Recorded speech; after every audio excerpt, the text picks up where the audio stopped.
Assalamualaikum warahmatullahi wabarakatuh. Pada kesempatan kali ini, kelompok kami akan mempresentasikan mengenai konteks free grammar. Kelompok kami beranggotakan 5 orang, dengan yang pertama Akbar dengan NIM akhir 063, Ruth dengan NIM akhir 024, Sarifah Nuha dengan NIM akhir 082, Safira Aska dengan NIM akhir 088, dan saya sendiri Yasmina dengan NIM akhir 116. Untuk latar belakangnya, CFG atau konteks free grammar adalah fondasi teoritis dalam teori bahasa otomata atau TBO. Jadi CFG adalah sebuah model formal yang digunakan untuk menggambarkan struktur sebuah bahasa melalui aturan-aturan produksi. Di mana CFG ini penting karena dapat merepresentasikan pola bahasa, sehingga CFG ini sering atau banyak sekali digunakan dalam pembuatan compiler, analisis sintaks, dan juga pemrosesan bahasa. Jadi dengan memahami CFG, kita dapat melihat bagaimana suatu bahasa itu dibangun secara terstruktur dan juga sistematis. Untuk selanjutnya, mengenai language sebuah grammar yang dihasilkan oleh mesin. Jadi language atau dalam bahasa Indonesia yang berarti bahasa yang dihasilkan oleh mesin dapat dijelaskan melalui grammar yang digunakan mesin tersebut. Jika terdapat suatu grammar, maka bahasa yang dihasilkan oleh grammar tersebut merupakan semua string terminal yang dapat diturunkan dari simbol awal dengan menggunakan aturan produksi yang ada. Secara matematis ditulis sebagai berikut. Dengan LG merupakan bahasa dari grammar G. Di sini W merupakan string terminal dan juga S di sini adalah simbol awal. Nah, S ini atau simbol awal itu dapat diturunkan secara berulang kali sehingga hasil akhirnya nanti akan merupakan string-string terminal. Di dalam konteks CFG itu sendiri, jika ada grammar G dengan bentuk formal memiliki 4 komponen, yaitu V, sigma, S, dan P, di mana V merupakan himpunan dari variabel dan sigma adalah himpunan dari string ataupun terminal. Kemudian S merupakan start simbol atau simbol awal, juga P merupakan himpunan dari aturan produksi. Nah, si grammar G ini adalah sebuah CFG jika terdapat konteks free grammar bernama G sehingga bahasa yang dihasilkan oleh grammar tersebut sama persis dengan L, maka akan dikatakan konteks free language. Artinya, semua string yang berada di dalam bahasa L adalah tepat string-string yang dapat diturunkan dari simbol awal grammar G menggunakan aturan produksi yang ada. Dengan demikian, bahasa dari grammar yang dihasilkan oleh mesin setara dengan bahasa yang dapat dibentuk atau dikenali oleh mesin yang sesuai dengan CFG. Jadi di sini jika ada grammar G, itu dikatakan sebuah CFG dengan bahasa dari grammar G itu direpresentasikan sebagai berikut.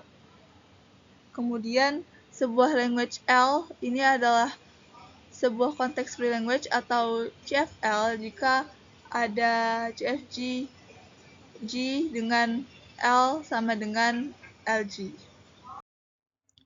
Perkenalkan, saya Ruth Septriana Sipangkar. Setelah kita mempelajari apa itu language dan grammar, selanjutnya kita akan mempelajari tentang penurunan atau dalam bahasa Inggrisnya adalah derivation. Nah, di sentence-sentence dari sebuah language atau mungkin lebih akrab kita sebut sebagai string, itu bisa kita telusuri, kita teliti pembangunannya step by step dengan menggunakan aturan produksi atau production rule dari sebuah grammar. Nah, jadi kita menggunakan derivation ini untuk memvalidasi sebuah string itu apakah bisa diterima oleh mesin ini dengan language tertentu dan grammar grammarnya tadi. Nah, ada beberapa metode untuk melakukan derivation, yaitu leftmost dan rightmost, dan parse tree. Jika grammar atau language-nya sudah tepat, seharusnya dengan menggunakan metode yang manapun, hasilnya akan sama. Validasinya, string yang diterima dan ditolak itu seharusnya sama, tidak ada perbedaan. Tadi kan kita melakukan penurunan sebuah sentence itu melalui kita telusuri satu persatu dari production rule. Nah, production rule itu yang seperti ini ya. Dari sebuah grammar itu ada production rule-nya. Nah, jadi sebuah sentence kita telusuri, kita pecah-pecah step by step-nya itu dengan rule-rule ini, dimulai dari S sebagai start point-nya.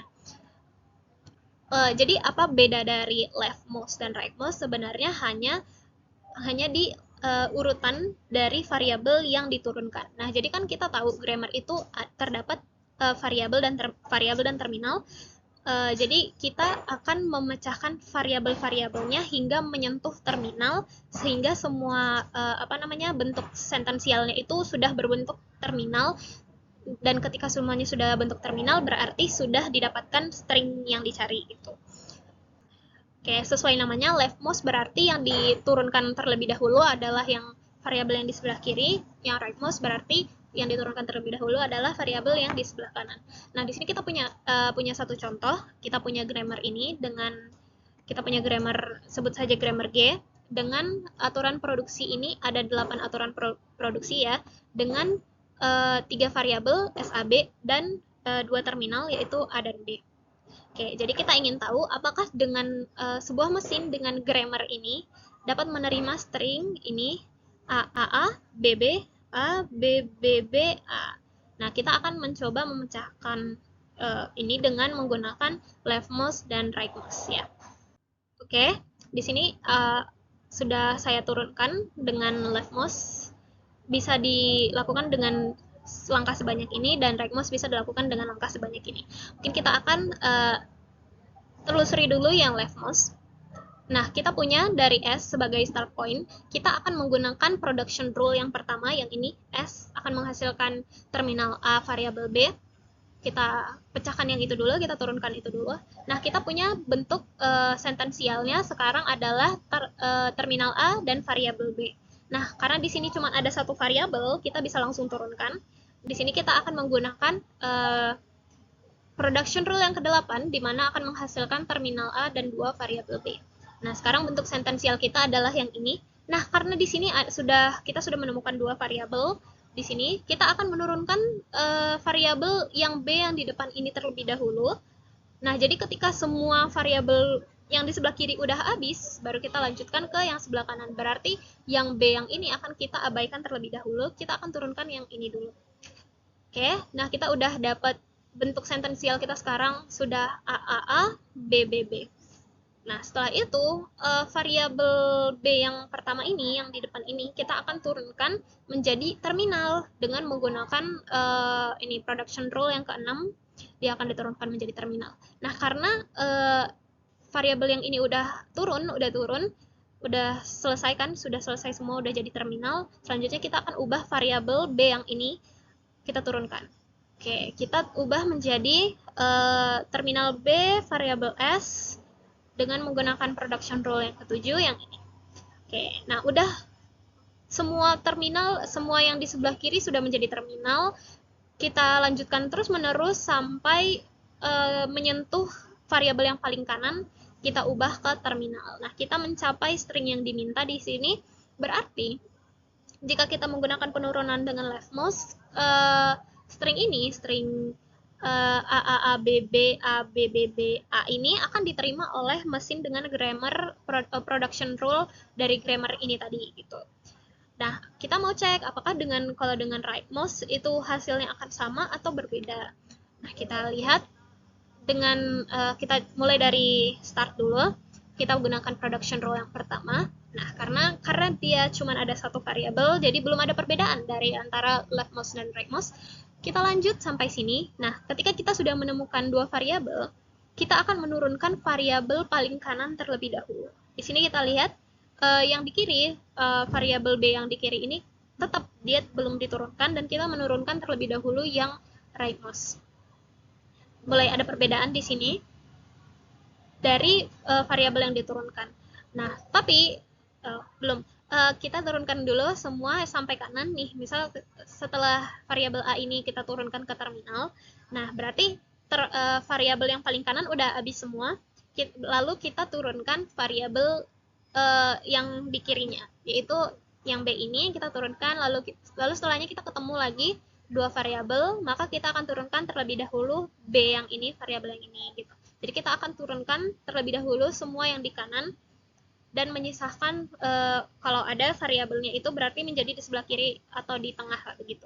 Nah, jadi kalau kita lihat kalau yang leftmost dia yang akan diturunkan paling terakhir adalah semuanya yang paling kanan gitu. Sedangkan kalau di rightmost bisa saja di paling kiri atau di tengah begitu. Nah, tapi yang terpenting adalah variabel hasil akhirnya yang diterima yaitu sama gitu. String akhir yang diterima sesuai. Nah, jadi jika kita menggunakan baik leftmost maupun rightmost itu kita bisa mendapatkan hasil yang sama apakah string ini itu diterima atau tidak begitu. Meskipun urutan aturan produksi yang kita gunakan berbeda. Misal dengan leftmost ini kita dapat urutannya yang ini ya. Urutannya adalah 188, 6, 7 dan seterusnya, sedangkan yang rightmost itu 187, 2, 3 dan seterusnya. Aturan produksi yang digunakan bisa jumlahnya bisa berbeda dan urutannya juga bisa berbeda. Yang terpenting adalah apakah hasilnya sama gitu. String jika dimasukkan sebuah string apakah hasilnya bisa sama-sama diterima dan ditolak atau justru berbeda.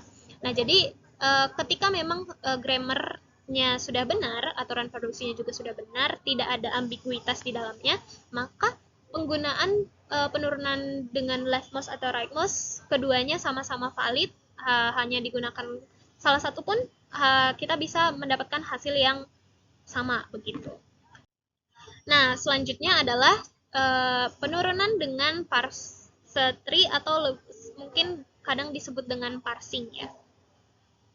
Nah, berbeda dengan leftmost dan rightmost yang kita pedulikan urutannya dari paling kanan atau paling kiri.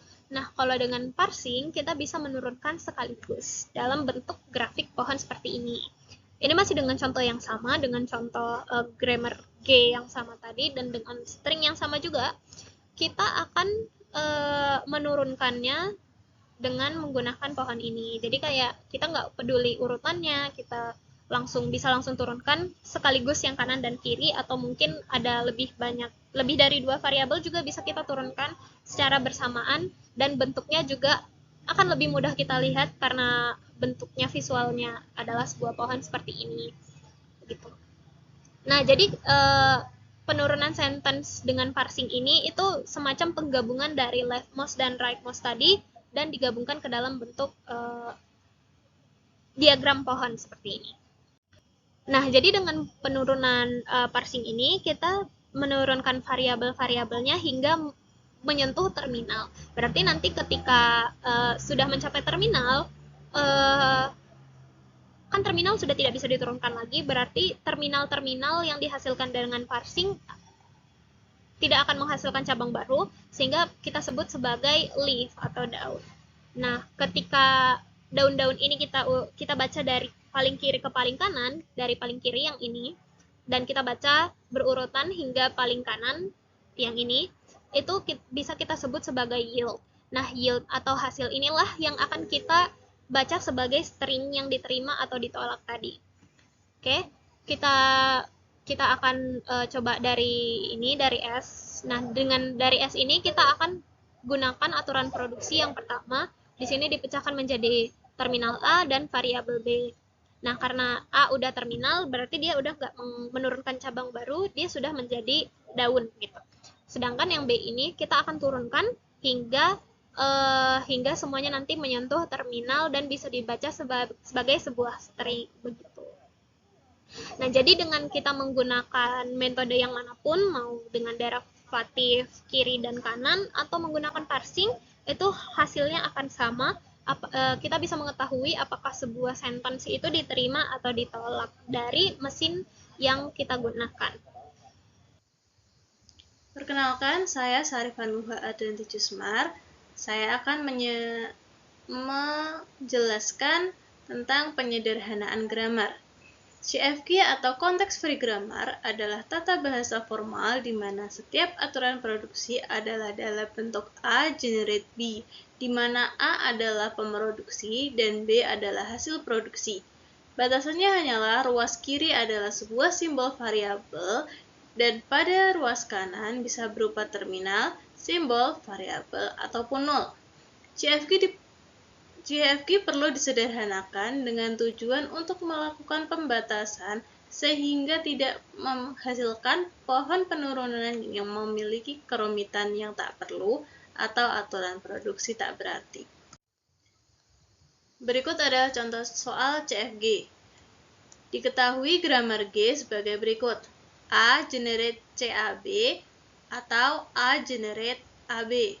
Terus ada B generate BAC atau B generate C.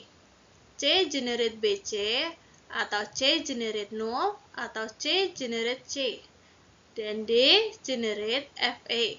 Langkah pertama yaitu eliminasi null production. Terdapat nullable variable pada grammar G yaitu C generate null.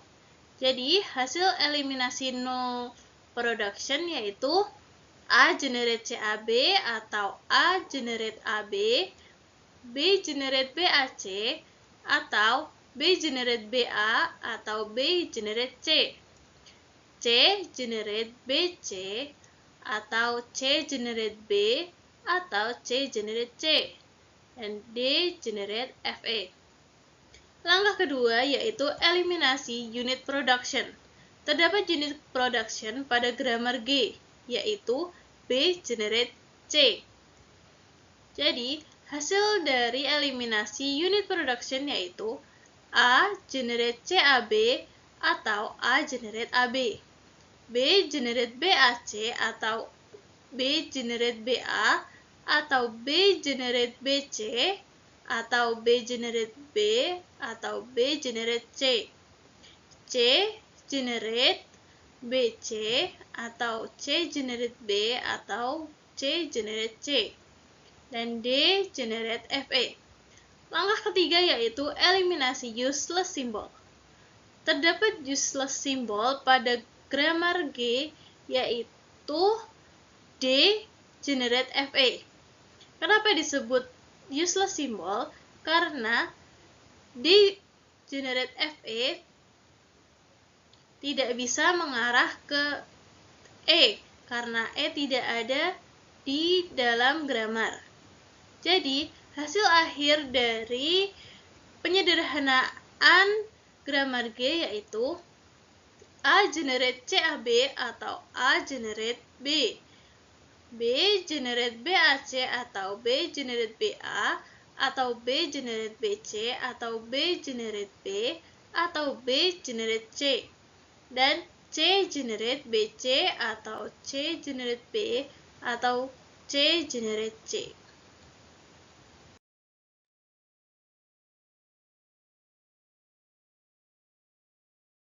Baik, perkenalkan saya Akbar Mukti Wibowo dengan NIM 063. Di sini saya akan melanjutkan pembahasan mengenai Chomsky Normal Form atau CNF, yaitu merupakan salah satu bentuk standar dalam tata bahasa bebas konteks yang sangat penting untuk analisis sintaksis maupun teori komputasi. Nah, sebuah konteks free grammar atau CFG itu dikatakan berada dalam Chomsky Normal Form apabila setiap produksinya hanya memiliki dua bentuk, yaitu yang pertama, sebuah non-terminal menghasilkan dua non-terminal atau non-terminal menghasilkan satu simbol terminal. Di sini saya menuliskan non-terminal A menghasilkan non-terminal B dan non-terminal C, kemudian non-terminal A menghasilkan terminal A. Nah, dengan bentuk tersebut, struktur grammar bisa menjadi lebih sederhana sehingga membantu dalam proses parsing seperti pada algoritma CYK ataupun memudahkan pembuktian secara formal dalam teori bahasa dan juga automata. Kemudian untuk mengubah sebuah grammar menjadi bentuk CNF, kita perlu melakukan 4 langkah, yaitu yang pertama, kita perlu menghilangkan nullable variables, yaitu produksi yang menghasilkan lambda atau epsilon. Kemudian langkah yang kedua, itu kita perlu menghilangkan unit productions, yaitu produksi bentuk non-terminal menghasilkan non-terminal, yang dimana itu tidak mempengaruhi hasil akhir. Kemudian langkah yang ketiga, kita perlu menghilangkan produksi yang tidak berguna, yaitu simbol yang tidak produktif atau tidak terjangkau oleh state awal. Kemudian langkah yang keempat atau terakhir, kita perlu menyederhanakan produksi sehingga setiap rule, setiap aturan itu memenuhi bentuk dasar dari CNF. Nah, di sini ada contoh soal, diberikan sebuah grammar, dan kita perlu untuk mengubahnya ke dalam bentuk CNF.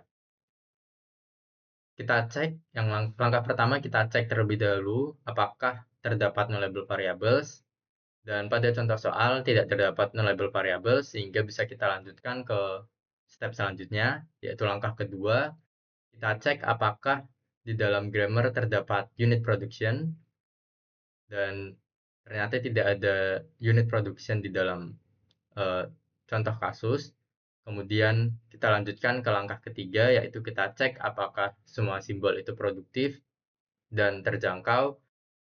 Dan dalam contoh kasus, semua simbol itu produktif dan juga terjangkau. Kemudian di langkah keempat, kita perlu sederhanakan terminal supaya mengikuti aturan dua simbol non-terminal di kanan produksi. Caranya yaitu dengan membuat variabel khusus untuk terminal XA memproduksi terminal A, kemudian terminal XB memproduksi non-terminal B, sehingga pada grammar itu menjadi non-terminal S memproduksi non-terminal A dan non-terminal B, atau non-terminal S memproduksi non-terminal TA dan non-terminal B. Kemudian non-terminal A memproduksi non-terminal TA dan non-terminal A, atau non-terminal A memproduksi terminal B. Kemudian non-terminal B memproduksi non-terminal TB dan non-terminal B, atau non-terminal B memproduksi terminal A. Nah, dari bentuk grammar yang sudah kita rubah ini, sudah kita sederhanakan, kita ketahui bahwa grammar ini sudah memenuhi bentuk dari Chomsky normal form. Kemudian terdapat contoh soal yang kedua yang lebih kompleks dari contoh soal sebelumnya. Dan kita perlu mengubahnya ke Chomsky normal form atau CNF. Langkah pertama kita cek apakah terdapat nullable variables, dan ternyata dalam contoh soal terdapat nullable variables yaitu pada non-terminal A yang memproduksi sebuah lambda.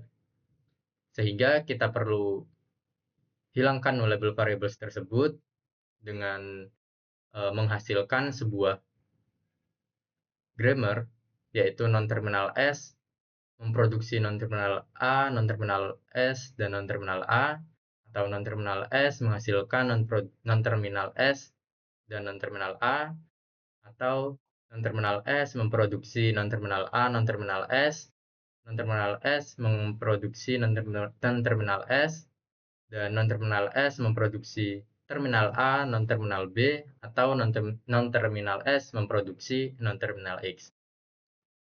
Dan pada non-terminal A kita hilangkan lambdanya sehingga menjadi non-terminal A memproduksi B, atau non-terminal A memproduksi terminal A. Kemudian langkah keduanya, kita cek apakah terdapat unit production, dan ternyata di sini terdapat unit production yaitu pada produksi non-terminal A memproduksi non-terminal B, dan rantai unit production X, Y, dan juga Z. Nah, setelah unit production kita hapus, grammarnya menjadi non-terminal S menghasilkan non-terminal A, non-terminal S, non-terminal A, atau non-terminal S memproduksi non-terminal S, non-terminal A, atau non-terminal S memproduksi non-terminal A, non-terminal S, atau non-terminal S memproduksi terminal A dan non-terminal B. Pada non-terminal A itu memproduksi terminal B, non-terminal B, atau terminal B dan juga atau non-terminal A. Pada non-terminal B itu memproduksi terminal B, non-terminal B, atau non-terminal B. Kemudian kita cek langkah ketiga, apakah semua simbol sudah terbukti produktif dan terjangkau. Dan setelah kita cek, semua produksi di sini sudah produktif dan terjangkau oleh state awal. Kemudian langkah keempat atau yang terakhir, kita perlu untuk menyederhanakan grammar tersebut ke bentuk CNF. Nah, di sini kita perlu membuat variabel baru untuk mengatasi produksi yang panjang, sehingga kita dapat bahwa grammarnya itu menjadi non-terminal S memproduksi non-terminal A, non-terminal U, atau non-terminal S, non-terminal A, atau non-terminal A, non-terminal S, atau non-terminal TA, dan non-terminal B. Kemudian di sini kita membuat variabel baru bernama variabel U, yang dimana variabel U ini memproduksi non-terminal S dan non-terminal A. Kemudian variabel A memproduksi non-terminal TB dan non-terminal B, atau memproduksi terminal B atau memproduksi terminal A. Kemudian variabel B memproduksi non-terminal TB, non-terminal B, atau memproduksi terminal B. Kemudian di sini juga kita membuat variabel baru bernama TA dan juga TB, yang dimana untuk variabel TA itu memproduksi terminal A dan variabel TB itu memproduksi variabel B. Nah, setelah kita lakukan penyederhanaan ini, kita tahu bahwa grammar telah memenuhi aturan CNF. Oke, selanjutnya adalah Greybach normal form. Sebelumnya, perkenalkan, nama saya Syafira Askara Madani dengan ekor NIM 088. Nah, suatu konteks free grammar atau CFG dikatakan berada dalam bentuk Greybach normal form atau GNF apabila setiap produksi memiliki bentuk A yang menghasilkan AX, di mana A adalah terminal dan X adalah deretan yang mungkin kosong dari variabel atau non-terminal. Nah, GNF ini sendiri memiliki teorema, yaitu untuk setiap konteks free grammar yang tidak memproduksi lambda, terdapat ekuivalen grammar dalam bentuk GNF. Nah, langkah-langkah konversi CFG menjadi GNF, yang pertama menghilangkan nullable variables, yang kedua menghilangkan unit production, yang ketiga menghilangkan live recursion, dan juga yang terakhir substitusikan hingga diperoleh bentuk A yang menghasilkan AX itu sendiri, dimana ini merupakan pola dari GNF. Nah, lanjut ke contoh soal. Diberikan grammar G sebagai berikut. Nah, kita lihat apakah ada nullable variable di situ. Ternyata ada di variabel A. Jadi A ini, A pada S bisa digantikan dengan lambda atau jadi kosong. Jadi akan menghasilkan AB. Dan A di sini juga bisa digantikan menjadi lambda. Jadinya menghasilkan A aja. Nah, kita cek apakah ada unit production. Ternyata tidak ada unit production, maka lanjut. Apakah ada live recursion? Tidak ada. Maka langsung aja substitusikan hingga membentuk pola A yang menghasilkan AX.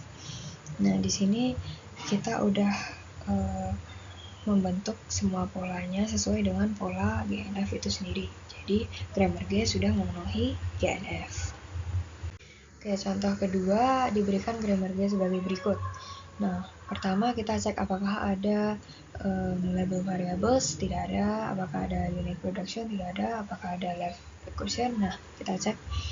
Nah, sebelumnya kita buat dulu nih semua production itu harus ada terminal di depannya. Nah, jadi C ini akan digantikan dengan terminal B. jadinya BA atau BB. Nah, S di sini akan digantikan dengan produksi CS, jadinya BA, BB. C sama A-nya tetap. Nah, tapi di sini terdapat left recursion, di mana B akan menghasilkan BBB. Jadinya dia tidak akan sampai ke terminal. Dia tidak akan di depannya itu terminal. Nah, di sini kita memiliki rumus di mana A yang menghasilkan A, alfa atau beta itu akan dipecah menjadi 2. Nah, jadinya A menghasilkan beta A aksen dan A aksen yang menghasilkan epsilon atau lambda A aksen. Nah, tapi berdasarkan kasus ini berarti B ini merupakan B itu sendiri. Nah, lalu B itu B ini. Nah, sementara yang di belakang B itu sendiri merupakan alfa dan yang lainnya ini itu merupakan beta. Nah, sehingga didapatkan B itu menghasilkan BB aksen sesuai dengan rumus ini, yaitu beta A aksen. Berarti kalau di sini beta B aksen. Berarti beta B aksen, lalu BAB, BAB, B aksen. Nah, ini betanya ditulis lagi. Nah, untuk B aksen berarti dia epsilon, lalu alfa. Nah, alfa yang di kasus berarti BB ditambahi dengan B aksen. Nah, tapi di sini ada nullable variables berupa epsilon, sehingga B aksen bisa dihilangkan. Jadinya B. Dan epsilon di sini juga bisa dihilangkan. Nah, setelah dihilangkan nullable variables, jadinya seperti ini. Nah, sehingga ketika ditulis semua productionnya itu menghasilkan seperti ini. Nah, langkah terakhir substitusikan produksi B ke dalam semua produksi. Karena B di sini itu dia udah sesuai dengan pola GNF. Nah, sehingga didapatkan untuk BB ini, B yang depan disubstitusikan jadi kayak gini. Nah, jadinya itu B ditambahi dengan B yang variabel, lalu di sini BAB itu punya si B, lalu BB aksen itu milik si B, lalu BAB aksen itu milik si B, dan ditambahi dengan B di belakangnya. Jadi S udah sesuai dengan GNF. Nah, B sendiri juga udah. Selanjutnya B aksen. Nah, B aksen ini dia punya variabel B di depan, jadi harus disubstitusikan. Jadinya seperti ini sehingga sudah memenuhi GNF. Nah, C dan A juga sudah memenuhi GNF, sehingga dapat disimpulkan bahwa grammar G ini sudah memenuhi GNF. Berikut merupakan daftar pustaka yang kami gunakan untuk menyusun laporan dan juga presentasi kami pada materi kali ini. Dan sekian materi yang dapat kami sampaikan. Apabila ada kesalahan mohon dimaafkan. Wassalamualaikum warahmatullahi wabarakatuh.